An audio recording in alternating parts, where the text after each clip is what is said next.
দর্শক শ্রোতা আসসালামু আলাইকুম। এই ভাঁজগুলো রেঙ্গুন ভাঁজ বলে। সর্বোচ্চ 20-25 ফিট লম্বা হয়ে থাকে।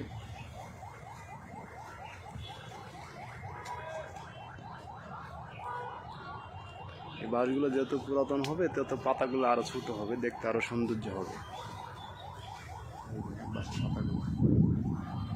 রেঙ্গুন ভাঁজ আমরা বরঞ্চ খোঁটা দিয়ে বেঁধে রাখছি, কারণ তুফানে এগুলা বড় গাছ তো মাটিতে যেহেতু ডাবানো নেই, বস্তায় রাখা, পড়ে যাওয়ার সম্ভাবনা থাকে।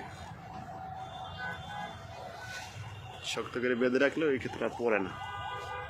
পড়ে গেলে গাছগুলো ক্ষতি হয় ওঠানোর সময়।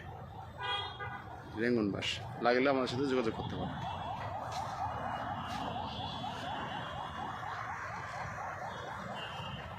এলে বিভিন্ন বড় বড় পার্কে, রেস্টুরেন্ট, অনেকে বেশি লাগায়, অনেকে 2, 4, 5, 10টা লাগায়। ঠিক আছে, ভিডিওর সাথে থাকার জন্য সবাইকে ধন্যবাদ।